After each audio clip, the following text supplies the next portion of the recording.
You're watching House 559 TV and I'm Maximus Stephanos. Today I'm joined by Josh. Yes. And Kastro, yes. better known as Late Replies. Yeah.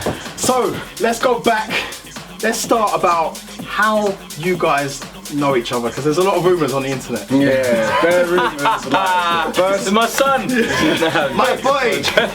My son. First did A lot of people thought we were brothers. Yeah. I think that's because in the bio it says Kastro and Josh Lewis. Yeah. But it's just Josh Lewis. It's surname David.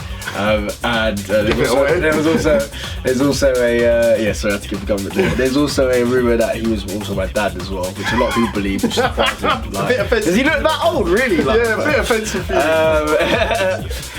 you. Yeah, basically we met through well, we had a lot of mutual friends. I actually knew his little brother growing up. My younger brother, your yeah, he's one of yeah. So I knew him, and then I actually met Cass properly in Ibiza.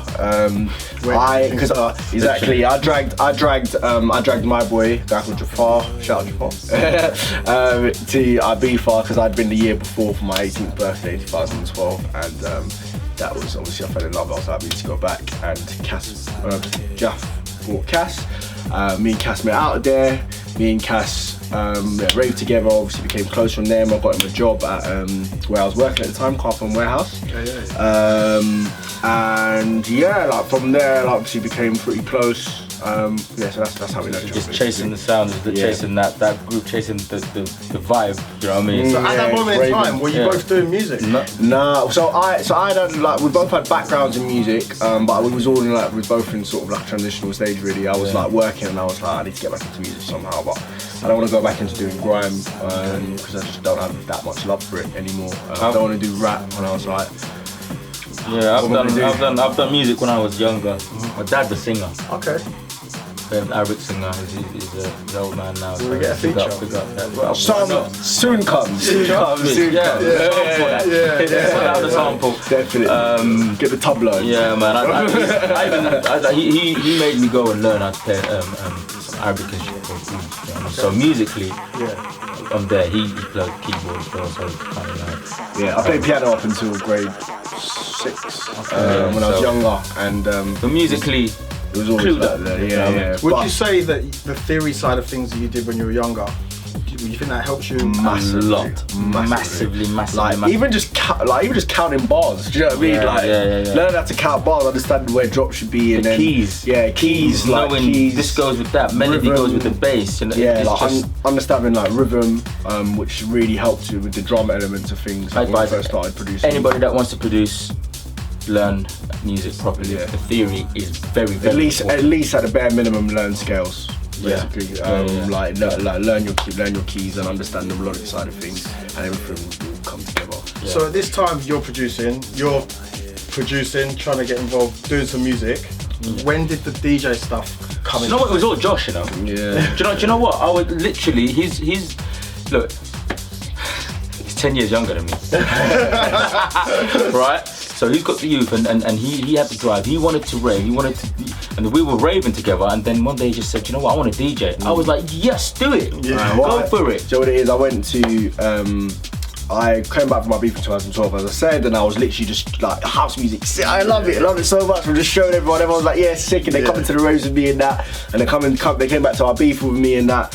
And then I went to a hideout in 2014 for the first time. Yeah, big up hideout. I came back and I was like, I've never felt blues like that before, like coming from away from a holiday, and I was like, you know what? I was like, I need to, and it's not even that. I want to go back. Cause like I need to do that all the time. I just want to be doing that, and it's how I'm gonna do that. Well, I like showing people music. Let me start DJing. So I had at the time I think we went back again. We went back in the Cass with me, in 2015.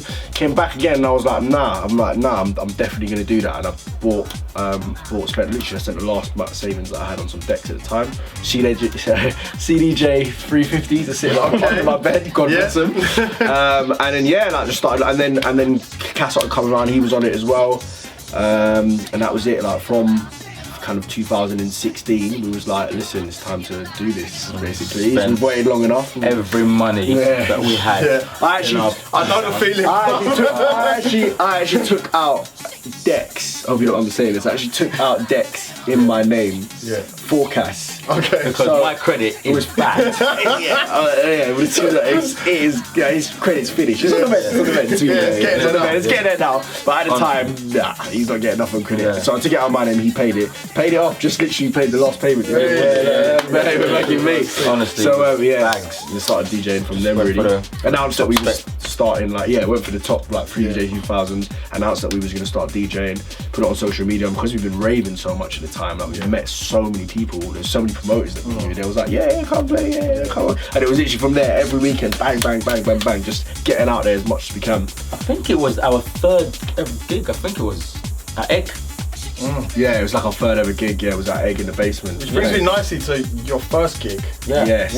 Tell us a little bit about that. It's weird because obviously we did the first gig. So first gig is Late Replies. I did the first gig as just Josh, just Josh Lewis, which was for my boy Jay Clark. Okay. Who we have as a resident? Yeah, exactly. Yeah. And I shouted him when I was buying decks, and I was like, what? Because he was like one of the only proper DJs that I was good friends with at the time. Yeah. And I was like, what do I do? And he said, get these ones I got. I was like, cool. And then he was like, what, you ready to start DJing? I was like, yeah. He's like, cool, put me on a lineup. Yeah. Our first gig as Late Replies. When we played at the brewery. Yes, it was. Yeah, London met the Zeal lot from Portsmouth. Yeah, still friends with them now. Actually, shout out them lot. We met them. We went and played for. What was the event called again? I honestly can't remember. I know the guy. The promoter's name is Darren. Big up Darren. Okay. Yeah. What year was this? June. May or June? No, June too, because it was the same day as Park Life in 2016, so it was June the 10th or 11th. So we're now 2 years deep into Late Replies. When did everything start getting serious for you? Because I'm going to go on to talk about your new studio.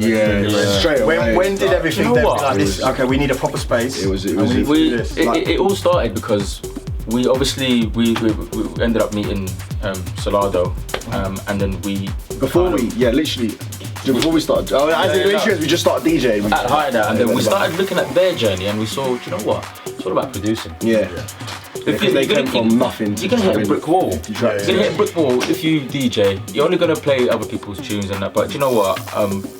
Let's produce. We know music. We know scales. We know beats. We know whatnot. Let's start. And you know parties because you put up the timing. Literally. It was straight away. To answer your question, it was literally straight away. As soon as we decided that we was gonna start DJing, we was like, we're taking this very, very seriously. We're gonna do absolutely everything. It's gonna go into this. We do have a phrase that we always say. Yeah, there's no plan B. There's no plan B. There is no plan B. Exactly. Literally, there's no plan B. There is no plan B. Basically, everything that I've done since the other side, we just made that decision together, has been focused towards Late Replies. I put all my energy into it. Everything. That's basically it. So now anyone that follows you on socials, they see the setup in the studio. It's looking very nice. Give us a little bit of a breakdown of what you got going on in there and how you kind of get working on tunes. We've invested so much money. And you start seeing some money back. That's what it is. I'm broke right now. I'm broke right now because I've invested so much money into our studio. But basically, we started in my room, and had literally had nothing. I had a Mac, so I need a Mac, so I got a Mac. I had a MacBook, but it wasn't really working. It was too slow and everything. So I was like, let me get a Mac. So I took out a Mac on finance, just literally paid that off as well. Finally, clearing up the finance. Kids are coming in nice. Just took out a Mac on finance. And started buying packs. You know what? I started buying sample packs. Got given a load of sample packs. A load, like the charts out from my old. Because I mean, we missed this part where I studied music long time ago in Hammersmith College, and I'm still in contact with a few of the people that I studied with. They're doing their own bits in R&B and whatnot. One of them doing reggae and whatnot. But so we met up with them. They had loads of sounds. And they've obviously been doing their thing since he left them. So they're gone now. They're doing really well in the music industry in their own respective genre. Yeah, exactly. And they sorted us out. Yeah, so they gave us a load of sample packs, and then we just started using them.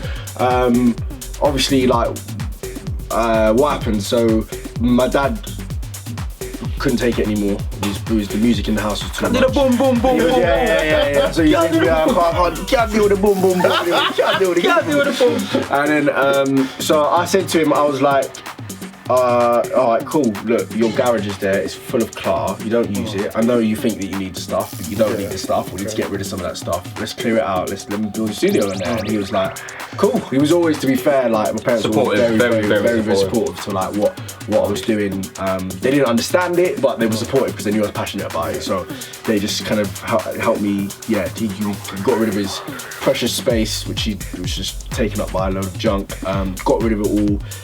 Matt, who was obviously here earlier, good close friends of ours we work very closely with, came around. He's actually works in kind of, you know, removals, and he's just a handyman. He just basically. does it all. He does it all, yeah, exactly. Handyman math, yeah. So he kind of helped us just set up a studio, clear it out, do the flooring, get a table set up in there, like, and then we moved, and then literally we put the studio in, we put the Mac that we had in, put the speakers that we had in. We had one of our we bought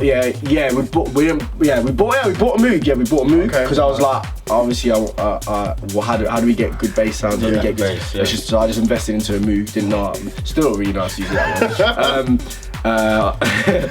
And basically put that in there, and then we started making music. We had a couple of our boys come round, like one guy, Rem Phillips, good friend of mine, who's been producing for years now as well. He's smashing it at the moment with Yin Yang, and also our guy Rosh, who's Little and Large. He's more of like a technical producer. I came down and they was like, you need to soundproof your studio because I can't make music like this.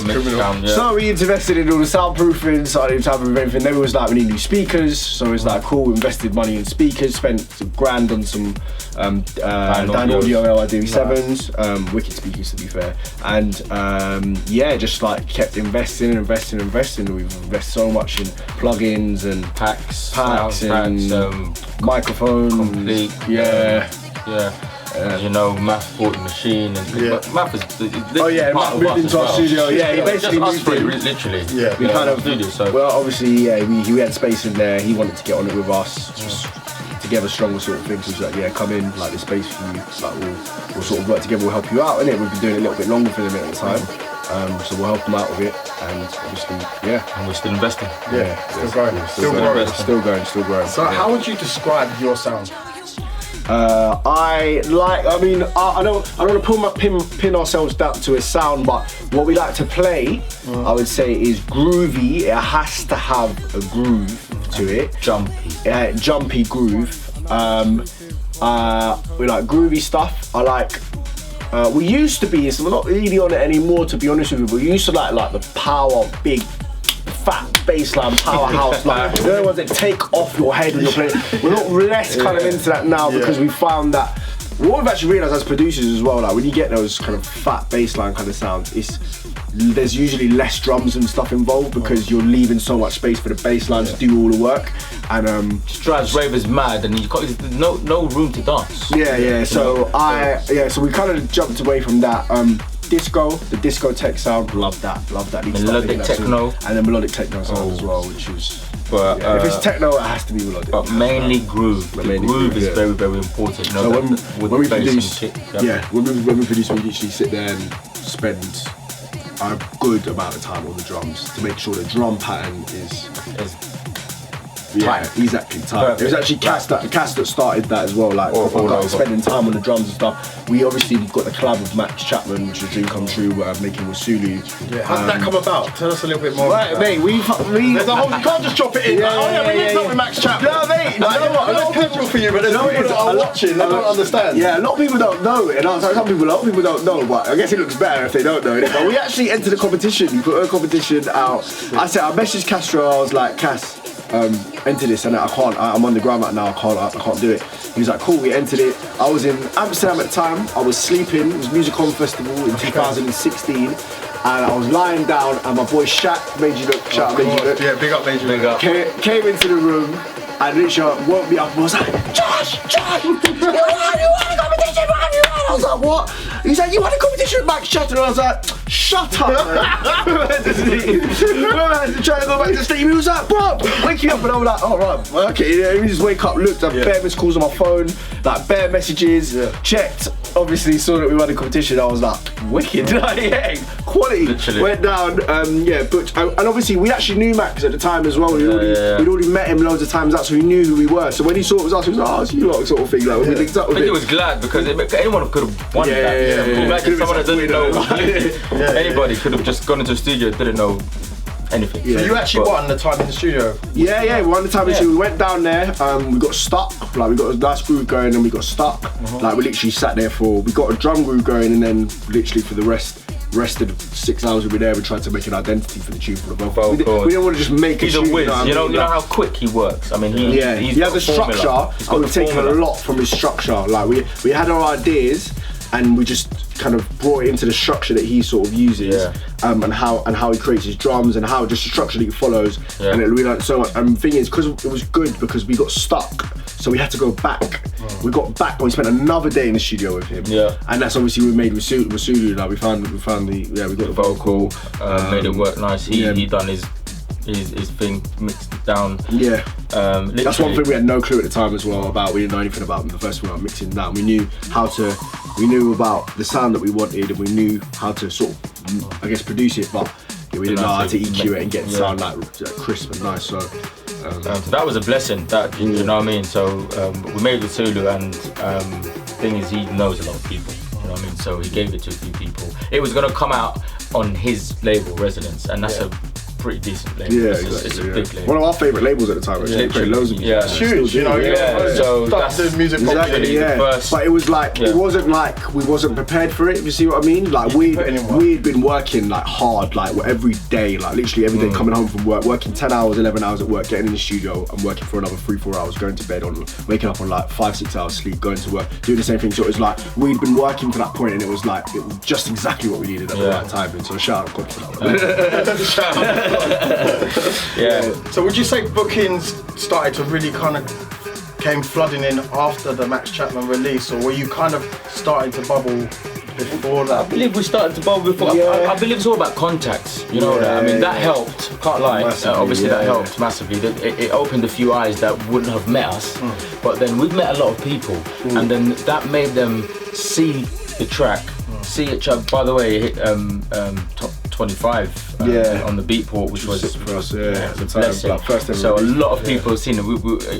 People, you know, for example, George Smeddles, he's a close friend of Max Chapman, obviously, so he knows the track, he plays it, and we met him after that, and he kept talking about how wicked the track is, and we became friends with him, and that's just an example of meeting people. Literally, through that, just through opportunities. And you know what, I've got a big shout out to Solado, because like all these people, we met Max through them, we met Left Wing Cody through them, we met they are brothers. Literally, they helped us out massively because they like had our back, like we were nobody. Literally, and the contacts and just started bringing in more bookings. And then like, sorry, what was you going to say? Go on. I was going to ask you, if you had anything. No, go on. What I was going to ask, talking of bookings, what we have to know is what's on the Late Replies rider. What do you mean on the rider?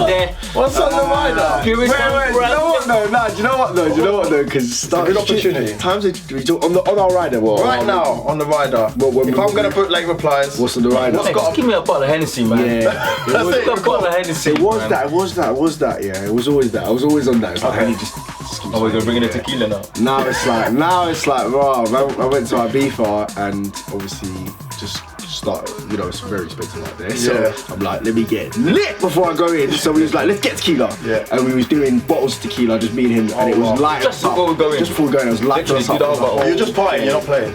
Yeah, it's partying. But now, like, just play. We still play it on the tequila, on Hennessy. That's what I want to ask. How strict are you on? No. Basically, until very recently, no drugs.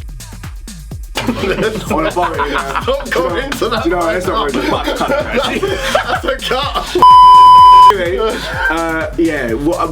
Anyway, drink it. Our motto, I'll say to Cass, our motto is when we're playing is get burst and have fun. So when you mean by burst, drink. We get lit when we're playing. You feel the vibe. You catch the vibe because you know what, right? This whole thing started, I believe, is because we're ravers. Right. So we come from the other side of the booth. We are ravers, so we know what we want to hear. So we play what we love. We play what we want to hear, and that's why we go mad in the booth because we rave. So we rave with the ravers. That's it. It's like what it is, is what's sick about DJing is we're DJing. We're not DJing though. We're just playing music. Like I'll be sitting in my room.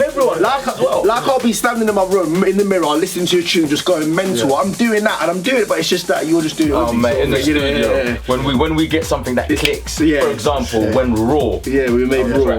There's a lot of people. Even today we played it, and people were messaging about it. Like, we as soon as it clicked. Literally, we put it on repeat, and it was like 5 in the morning. It was literally 5. Literally, I don't know how we get any complaints. Like we just.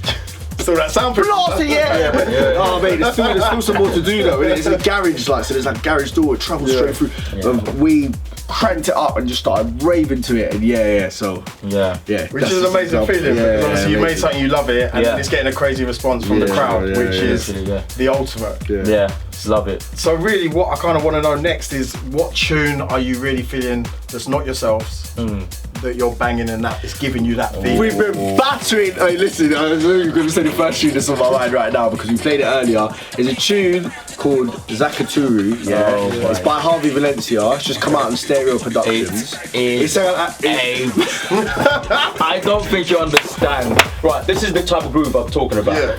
That groove, the drums and the and the vocal. Mate, just hear the tune in it. It's got the vocal from Migos. Migos, Is that the one? I was going to ask you for that. Banger. Wow. That one. Literally, it is such a banger. That's it. Every time do you know what? We're working in the studio. So wait, hold on. Let's sit there. You just go back to that. And then we just continue working again. I'm going to play this in Birmingham next week. So have you dropped it out yet? How about what?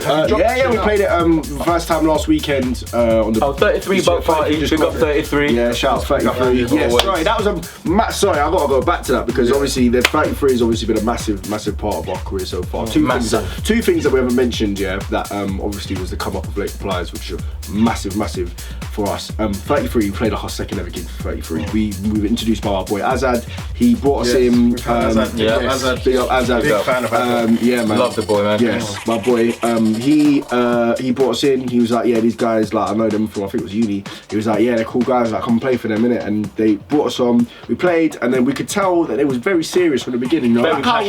Like how we were serious when we first started. Like we were dead serious about what we were doing. A lot of people do it for fun and stuff, but we knew that obviously where we wanted to go with it. They knew where they wanted to go, and they was like, this is our dream. This is what it is. What the brand that we started.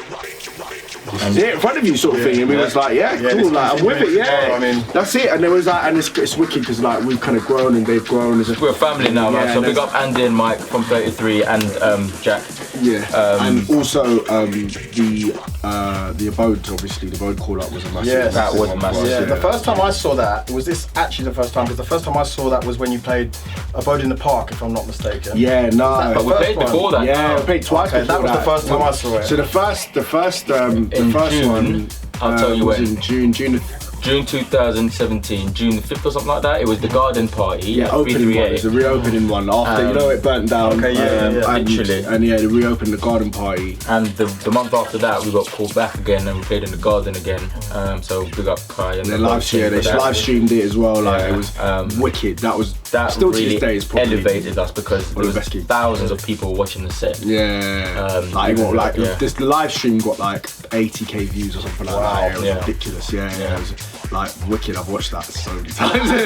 But how do you feel? Because obviously, we're hearing a little bit about the come up, and you're just telling me 2016. It's not a long time ago. No. When you're standing behind the decks. And you're on a live stream, and there's a lot of people either in front of you or watching online. Don't even think that. We just, you know what it is? By that point, I'm probably burst anyways. Of course, hennied up. You know what it is? Like we're lost in the music. We're raving. We love it. We so you don't really get any kind of anxiety? No, we get excited. I just want to jump on. I've got the tune. We know what we want to play. We just want to have a party. Just let us on. If there's even any little bit of doubt in my head, as soon as I hear the tunes mixing in, it's fine. That's it. Done. We're having it off. I know it's mad because a lot of people go through that. That's like I struggle myself. A lot of people go through that. And DJs it's good though. Yeah. Because it keeps you on point. And it means you care a lot, man. Yeah, and it keeps you on point. Timings as well is bad for me, man. Yeah. If I know I'm playing at 11, I've got to be in the club by 10. Yeah. I'm like, OCD. Mate, listen, what are you talking about, man? They call us late arrivals now. Which actually means I have to ask, we didn't even talk about late replies. Where has that come from? Do you know, we actually put it on our story, on our Instagram story yesterday, where it all came from. It was a joke, right? We're all about we're all about personality, right? We're all about just busting jokes and just having a laugh, right? It is serious. We're taking it serious, but have a laugh of it. Do you know what I mean? So we were thinking of a name for our duo, and we've got a group chat with all our mates, like 10 of us in there, and you cannot put anything serious in that group chat. You say, look, this is serious. Yeah, let's think of a name. We need a name, and we just Chip and Dip. Loads. I can't even say. You can swear. Fanny and Rash. Ah, yes. Lash and Dash. They stuck on it. You remember fuck here. Yeah, literally. Oh man, PlayStation. What was on the shack? I squint in every picture. Entertainment. I squint in every picture. Start button. Right, there was loads. Dreads on their heads. Yeah, dreads on their heads. But basically, I spoke to a light-skinned girl before. I sent her a message, and I got a reply literally about 10 hours later. Yeah. So hold on, we're in the summer right now. He's mixed, right? It's like, so I was tanned at the time, so I was like, do you know what? I'm light as well. Do you know what? Inspired by that. Inspired by that. I'm kind of caramel. I don't know. I can't remember who that is, but big up that bird because you gave us the name and the inspiration. Shout out you. Yeah. And I said, yo, Josh, look, we're both light skinned, Were you not kind of? Well, you come over. I'm kind of. He said, no, these are the exact words. Josh, you're light skinned. I'm kind of light skinned. Obviously, light skinned people take long to reply. Well, the skin is light, and I put it in the group. I was like, Cass said this is what we called ourselves. I'm done. And he was like, everyone was like, no, that's hard. Call it that. And I was like, And I just went. And we just ran with it. Yeah. And you know what? But the way I see it is.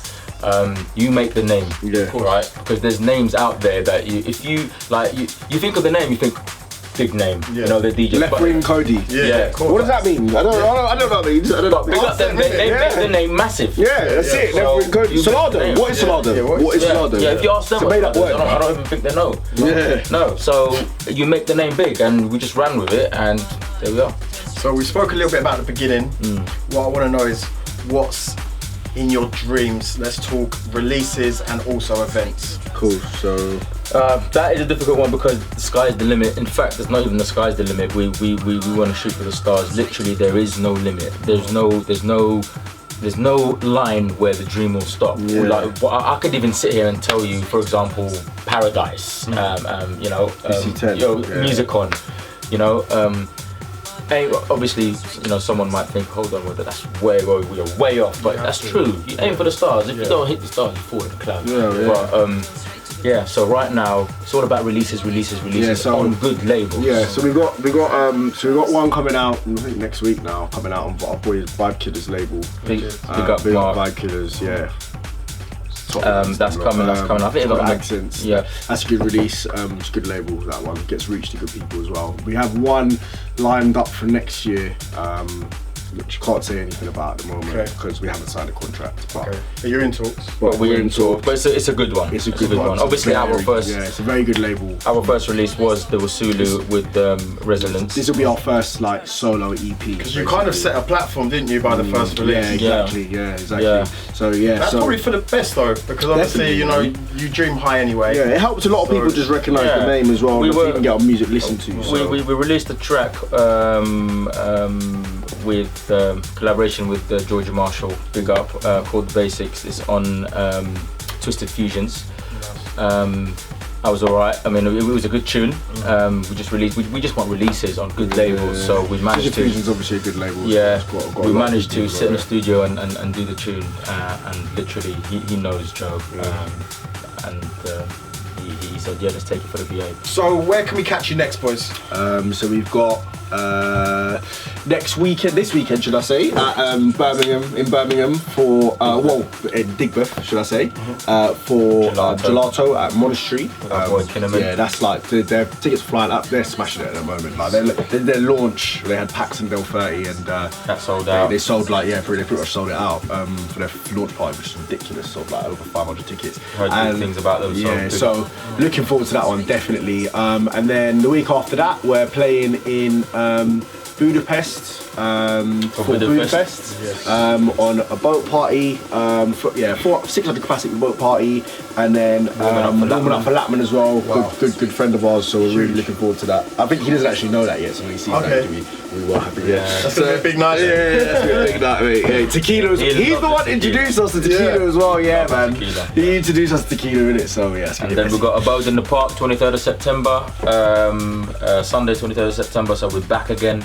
The first one we was there, it was absolutely wicked. Yeah, that's probably the biggest crowd we played to. That was like over 1,000 people. And we smashed that set differently. So first time we did it. So yeah, looking forward to that. Definitely. Shout out Kai. Shout out the Bode lot. Always. And we've got more coming up. Big up the 33 lot as well. I would say that they've got a few bits coming up, but we can't really say much because we don't know much yet because they're still confirming bits and pieces. But it's, for them, it's always rolling. There's more events coming up, and more bookings are coming in. So fingers crossed. And for DJs and producers that want to shout you, they want to give you some love, they want to get you promos. How'd they get that to you?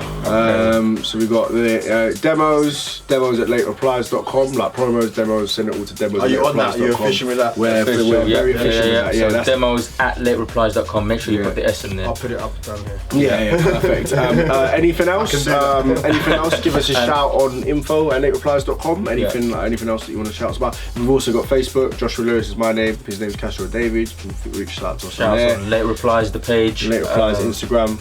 Late Replies, Instagram, Twitter, Late Replies. Literally, the name is Late Replies, so we've been blessed that we've got the name, so it's easy to find us. Yeah, you're there everywhere. Yeah.